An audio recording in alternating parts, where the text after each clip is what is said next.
Bonjour et bienvenue dans votre revue de presse de ce vendredi 3 janvier 2020.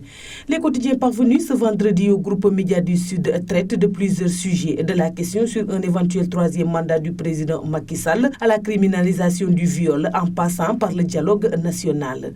La question du troisième mandat semble s'imposer à nouveau au quotidien dans la continuité des commentaires portant sur la dernière sortie du président de la République qui a refusé de dire s'il briguera ou non un second mandat lors d'un entretien avec des journalistes à la veille du Nouvel An.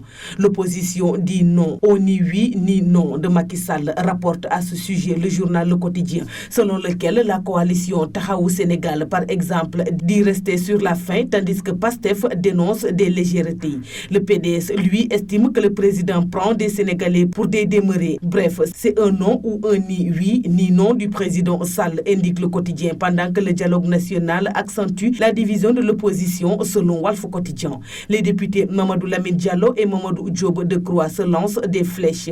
Le premier accuse le dialogue être un gouffre financier et un prétexte pour Macky de recruter des opposants. Une accusation qui n'est pas du goût du second. L'universitaire Babacar Diop, leader des forces démocratiques du Sénégal, lui aussi apporte son grain de sel au débat en déclarant dans des propos rapportés par Vox Populi que l'opposition a de toutes les façons renoncé au combat pour négocier avec Macky Sall.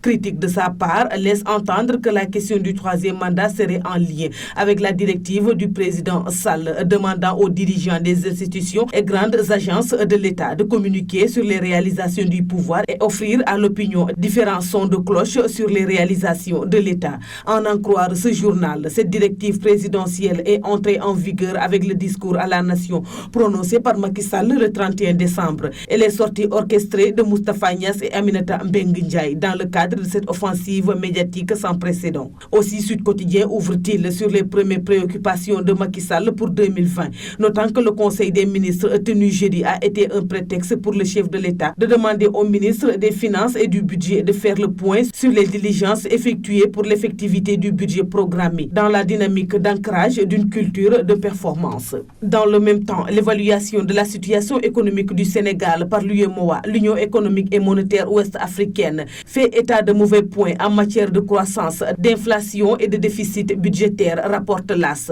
Alors qu'il était en progression constante depuis 2012, le taux de croissance du Sénégal subit une première baisse depuis l'arrivée de Macky Sall au pouvoir. Écrit ce journal citant la commission de l'UEMOA, laquelle précise que le taux de croissance du Sénégal est passé de 7,7 en 2008 à 6,0 en 2019, soit une régression de 0,7 points. Il faut dire aussi que l'inflation, le déficit budgétaire et le respect des critères de convergence ont été également examinés par l'organisation sous-régionale, ajoute l'AS. Enquête s'intéresse également aux questions économiques en revenant sur le passage du franc CFA à l'euro. Le vert est dans la parité de la future monnaie avec l'euro, estime le journal sur la base de l'opinion des spécialistes qu'il a interrogés. D'un point de vue tout factuel, Enquête rappelle que 34 pays au monde ont un taux de change fixe, dont 19 africains, parmi lesquels les 14 de l'UEMOA et de la CEMAC, avant de souligner la conviction du FMI selon laquelle un régime de change entièrement souple rend plus efficace le ciblage de l'inflation. L'Observateur revient sur la criminalisation du viol, la loi de la peur. Le journal note que le vote de la loi criminalisant les délits de viol et de pédophilie est certes une victoire pour les organisations féministes, mais elle ne fait pas l'unanimité dans les milieux judiciaires et religieux. Le journal interroge aussi le président d'honneur de l'Association des juristes sénégalaises, Dior Falso, déclare que le problème fondamental, c'est de prouver qu'il n'y a pas de consentement de la victime. Nous, hommes, sommes tous en sursis, écrit le commentateur du Témoin quotidien, selon lequel on fait peu qu'à des agressions pires que sexuelles et des violences dont les hommes sont quotidiennement victimes.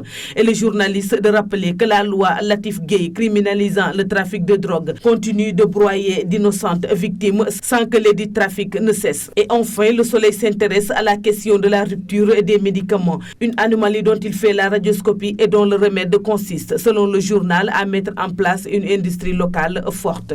C'est tout pour la revue de presse parvenue à la rédaction du groupe Média du Sud. Merci et bonne lecture à tous.